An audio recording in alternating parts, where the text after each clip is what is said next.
Narrator. At exactly 8:32 a.m. on a sunny morning in 2001, President Bush leaves his room at the Colony Beach Resort in Florida and gets into his presidential limousine, heading to a local elementary school. The reason for this visit is that he's promoting a new education program. On the scale of priority, this is the kind of event that would be forgotten by history. However, just minutes before Bush arrives at the school, a breaking news message makes the rounds, one that will forever change the course of history. At 8:46 a.m., Flight 11 crashes into the North Tower of the World Trade Center, and the news of this event reads in a, until then, historically unprecedented manner. Just 1 minute and 28 seconds after the impact, a camera crew from WNYW goes on air. Reporter Jim, just a few moments ago, something believed to be a plane, crashed into the South Tower of the World Trade Center. Narrator. At 8:49 a.m., CNN pauses their programming to cover the crash, followed by CNBC, ABC, NBC, CBS, Fox News, and international television stations.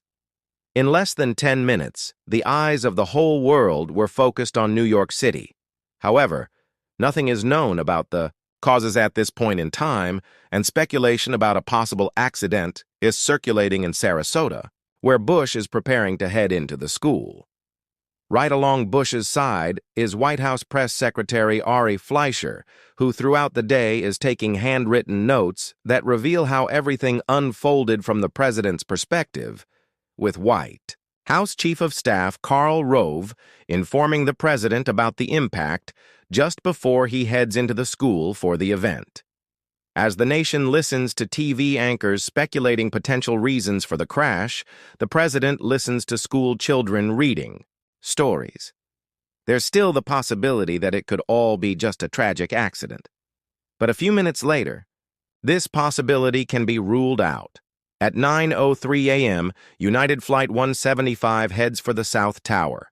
Exactly 2 minutes elapsed as the news circulated among reporters and White House staff, with the president being one of the few people unaware of what's going on until eventually the White House Chief of Staff leans into Bush's ear and says, "A second plane hit the second tower. America is under attack." A few miles away at this time, a U.S. government-modified Boeing 747 with the usual call sign, Air Force One, prepares to take the president back on a short journey to Washington, D.C.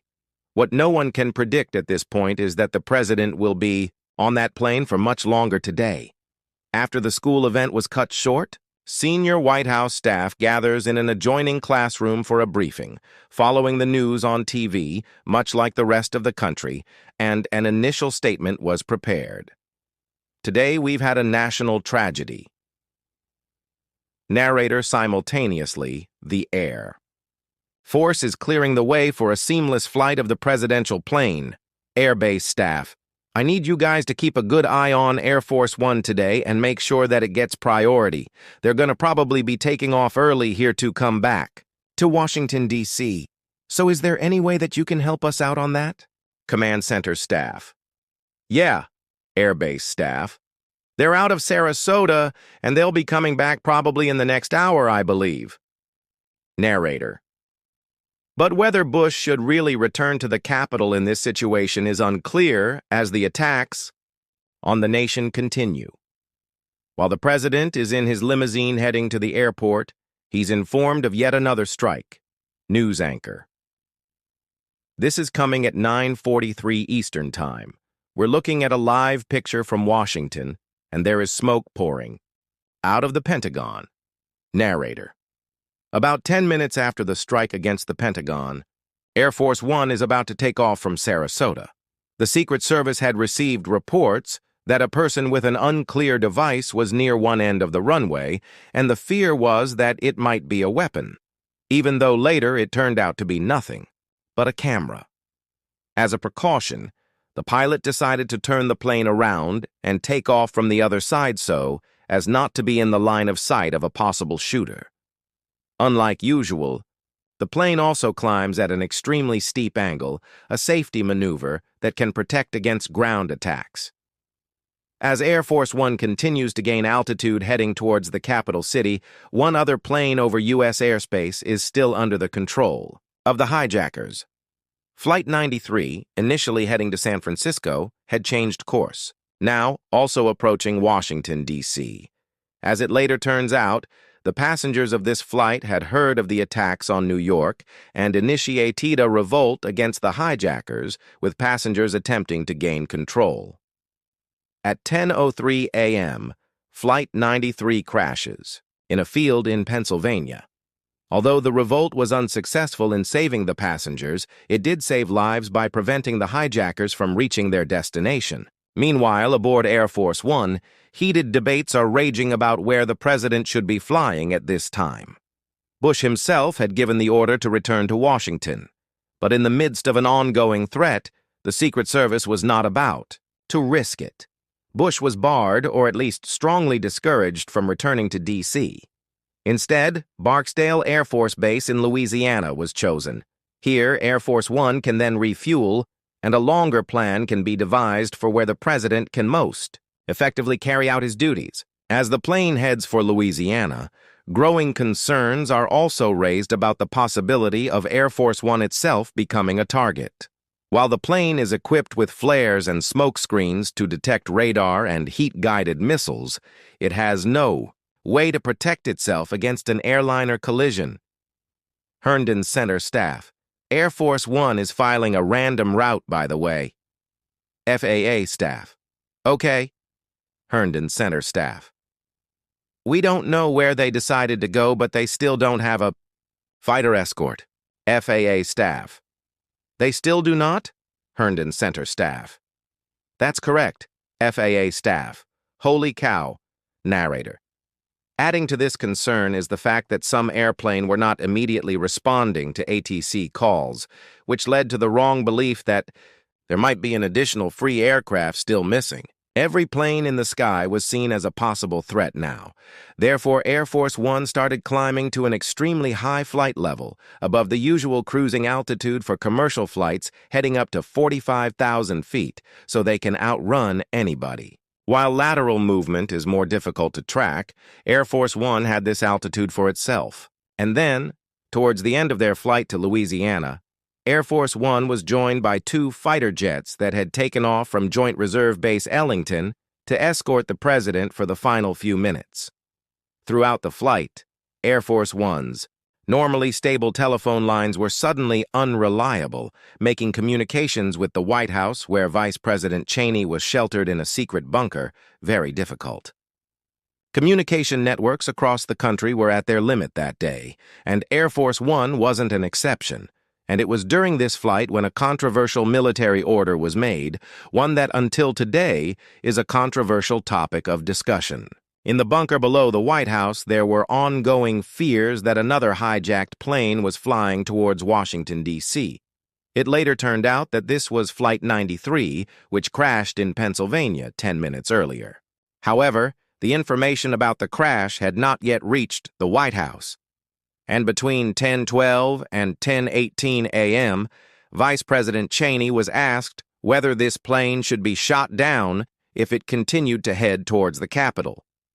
According to witnesses, as well as Cheney's own biography, he replied without hesitation and gave the go-ahead for the shooting down of a commercial plane that poses danger.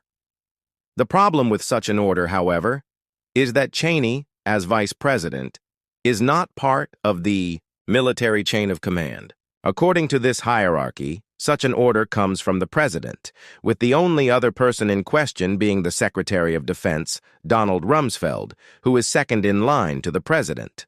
Rumsfeld could not be reached because he was at the Pentagon, which was itself the target of an attack, and he was busy helping with rescue work on site. Standing in the same secure room as Dick Cheney when he made that order was White House Deputy Chief of Staff Joshua Bolten. After Cheney made the order, he immediately asked Cheney to call the president to confirm this command. Cheney does exactly so and rings Air Force One at 10:18 a.m. to speak with the president. According to the investigation report, this phone call lasts 2 minutes, which lines up with the notes that Ari Fleischer took at 10:20 a.m. These notes show the words, "Authorize shot down if necessary." The question, however, remains, did Vice President Cheney initially give a command that he wasn't entitled to give? He himself denied it and stated that he had already confirmed this order in a previous conversation with Bush. And in fact, Fleischer's notes do show that Bush and Cheney spoke on the phone beforehand, visible in the above entry at 9:45 a.m. However, there is no sign of a conversation about a possible shoot-down. Whether the two spoke about this or not cannot be answered conclusively. Upon landing at Barksdale Air Force Base, a more detailed briefing took place, and the president once again addressed the nation. Freedom itself was attacked this morning. Narrator. As Bush delivers his speech, his security team and national advisors have come up with a new destination. The president is determined to head to the White House, saying, "I want to go back home ASAP, and I don't want whoever this is holding me outside Washington." But the Secret Service disagrees, with Eddie Marinzel, the president's lead Secret Service agent, saying, "Our people are saying it's too unsteady still." Therefore, at 1:48 p.m., Air Force One takes off from Barksdale Base, heading not for Washington, but for the Offutt Air Force Base in Nebraska. The reason they decided to go here is that this base has the U.S. STRATCOM bunker, an immensely protected underground compound with advanced communication capabilities.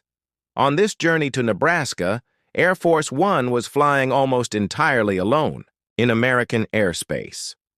Already at 9:45 a.m., 1 hour after the first strike, a complete closure of all U.S. airspace was ordered, after which aircraft had to land at the nearest possible airport. At around 12:15, this closure was completed, with all commercial and general aviation grounded. After landing at Offutt Air Force Base, the president and his team gathered in the U.S. STRATCOM bunker. It is located 40 feet underground and is thickly built to provide protection from any possible attacks, in addition to an extensive communication center. There are also several other rooms with offices and even bedrooms, so that this station could function as an overnight base if necessary. At 4:36 p.m., the active attacks on the nation seem to have come to an end, and the security situation allows the president to take his third flight of the day. Air Force One departs, bound for Joint Base Andrews, but even this flight was carried out under immense security concerns, as the Secret Service not only worries about security in the airspace, but also considers possible threats on board. One not frequently reported on concern was that just a few hours earlier, a call had come in at the White House switchboard with a message that resulted in the worst of fears. The message on the call was, "Angel is next." Angel is the internal code word for Air Force One, and what is especially concerning is the fact that this code word was not publicly known, leading Secret Service agents to suspect an insider might be plotting an attack on the plane. In face of this ominous message, the Secret Service decided to permanently station agents in the aisle of the presidential area. Additionally, another agent was placed near the cockpit door, ready to defend it from any intruders. In the later investigation into the events of September 11th, it'll appear that a number of misunderstandings had led to this warning, and that these exact words were not uttered on the phone. It was one of many false alarms that day that severely raised tensions aboard Air Force One. At 6:44 p.m., Air Force One lands at Andrews Air Force Base. From here, the president flies on Marine One to the White House, where he will address the nation from the Oval Office that same evening. A simple journey that was supposed to take just 2.5 hours turned into a tense relay race between Sarasota, Florida, and the White House in D.C. All in all, it took more than 9 hours, a time period in which thousands of lives were lost in an attack that will shape the next decades. As for Air Force One, this was arguably the most serious test of its safety capabilities that ever occurred. Many of the protocols were shown to work, and the pilots made decisions to ensure maximum safety. At the same time, the day also revealed weaknesses with a large delay until the flight could be escorted, as well as confusion due to false reports and an unreliable communication network. All things that were improved on in the following years. The September 11th attacks brought the realities of global events directly into our homes through cable news. In the more than 20 years since, the media landscape has changed dramatically. Today, outlets not only rely on TV ratings, but also on generating clicks, leading to increasingly divisive headlines and stories designed to provoke outrage. And it's easy to fall into this cycle of only reading articles that confirm our opinions. To better navigate this, I personally use Ground News, the sponsor of this video. Their app allows you to see how different news outlets report on the same story.